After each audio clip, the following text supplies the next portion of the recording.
खरोखर अतिशय सुंदर.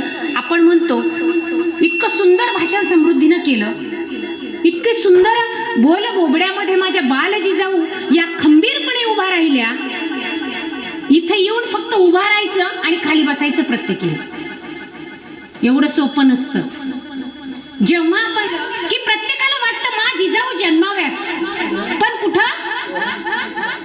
दुसऱ्याच्या घरामध्ये. त्यासाठी प्रत्येक गोष्ट आपलं लेकरू घडवण्यासाठी शिक्षण, संस्कार आणि मातीत काढून घ्यावं लागतं. त्याशिवाय आपलं मूल घडत नसतं. होईल, करेल हे जर विचार मनात आणले असते त्यावेळेस माता जिजाऊंनी तर कल्पना करा आजचा दिवस उगवला असता. कल्पना सुद्धा करवली नसती. पण जेव्हा मा जिजाऊंनी पुण्याचं रूप पालटलं, जेव्हा विडा उचलला, तेव्हा काय परिस्थिती होती? तुटकं मुंडकं आणि फुटकी कवडी एका उलट्या पहारीला लटकवलेली ती उपटण्याची धाडस ज्या कुणामध्ये झालं नाही. जे मनगट होतं बळकट ते होतं माझ्या मा जिजाऊ आऊसाहेबांचं. जेव्हा त्यांनी शेती कसण्यासाठी बक्षीस जाहीर केली, कोणी व्हायचं पुढं? हिम्मत नव्हती कोणात. ती पहार, उलटी पहार उपटण्याची ते धाडस माझ्या जिजाऊंनी केलं. कारण जी पहार जो कोणी उपटणार होता त्याचा निर्वंश होणार होता. ज्या मातेला घोड्यावर बसण्याचे, दांड पट्टा फिरवण्याचे आणि तलवार चालवण्याचे डोळे लागतात, त्या मातेच्या पोटी साधा पुत्र जन्माला येणार आहे का?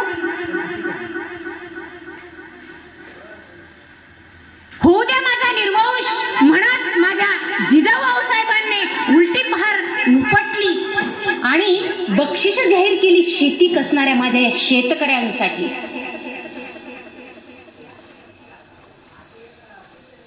साधी गोष्ट नाहीये ही. त्या काळामध्ये गेल्यानंतर गावातील सगळे तरुण, आजूबाजूचे तरुण मंडळी सगळे बक्षीस घेऊन जायला लागले. अतिशय सुंदर शहारे आले. या लेकरांनी जेव्हा या बोलामधून ही कथा सादर केली, ही कथा तिच्यामध्ये रुजली. तिच्या चेहऱ्यावर स्पष्ट दिसत होतं ते भाषण नव्हतं, तर तिच्यामध्ये रुजलेली ही आऊसाहेब बोलत होती. अनेक बक्षीस घेऊन जाताना एक तरणा बांड मुलगा जेव्हा मध्यरात्री येतो ना,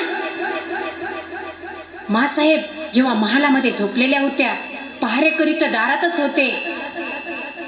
कशासाठी जायचे जेव्हा विचारल्या जातं तेव्हा मा आऊसाहेबांची भेट घ्यायची. कशासाठी भेटायचे तुला?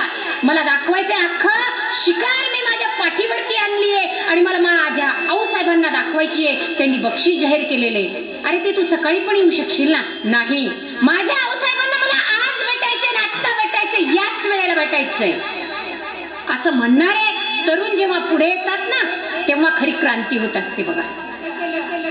जेव्हा आऊसाहेब बाहेर आल्या, पाहतात तर शेपटी नाही, पाय नाही, कान नाही, तोंड नाही, तर अख्खं जनावर पाठीवर.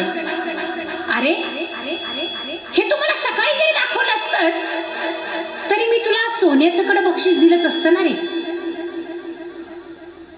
तसा तो तरुण ढसढसा रडायला लागला.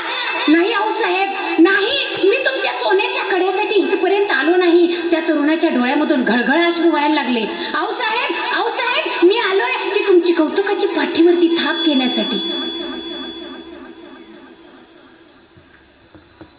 हे बोलणारे होते माझ्या राज्यातील आऊसाहेबांनी घडवलेले मावळेच. कोणत्याही गोष्टीची अपेक्षा न करता त्यांच्या डोळ्यावरचे अश्रू पुसून त्यांना पाठीवरती कौतुकाची थाप आणि लढण्यासाठी प्रेरणा देणारी माझी आऊसाहेब यांनीच दिला आपल्याला. 2 राजे दिले बघा, छत्रपती शिवाजी महाराज आणि धाकले धनी छत्रपती संभाजी महाराज. ती प्रेरणा आपल्या या नसा नसात असली तरच आपण सुद्धा आपले बाल शिवबा आणि बाल जिजाऊ घडवणार आहोत. त्या तरुणाचे अश्रू पुसत त्याला विचारलं, बाळ तुझं नाव काय रे? मी उंबरट गावचा ताना. ताना म्हणतात मला तानाजी मालुसरे. हे मावळे घडले ते फक्त माझ्या जिजाऊ आऊसाहेबांच्या प्रेरणेमुळे, कौतुकाच्या थापेमुळे. या लेकरांना ही मुद्दाम कथा मी तुम्हाला सांगितलीये की जिजाऊ ही शेजारच्या घरात नाही तर आपण स्वतः होडावं लागतं आणि त्याशिवाय बालशिवबा घडत नसतात. या महाराष्ट्राच्या मातीला या जिजाऊंनी 2 छत्रपती अगदी सहजासहजी देता नाही आलेली. ही प्रत्येक मातेने जर प्रेरणा घेतली की आपल्या लेकरांना काय घडवायचंय, काय द्यायचंय आणि कसं उभारायचंय त्याचं चित्र जर आपल्या डोळ्यासमोर ठेवलं ना तर निश्चित त्या लेकरू त्याच दृष्टिकोनातून घडतं. आणि याच उद्देशाने आजची खरी ही जिजाऊ जयंती आपण प्रत्येक ठिकाणी साजरी करत आहोत. आज माझ्या जिल्हा परिषद पाटेगाव शाळेमध्ये प्रत्येक बाल जिजाऊ या ठिकाणी त्यांच्या बोबड्या बोलामधून भरभरून ज्या बोललेत ना त्या फक्त या बसलेल्या जिजाऊंमुळे. इथं थांबते मी. जय जिजाऊ, जय शिवराय, जय शंभूराजे.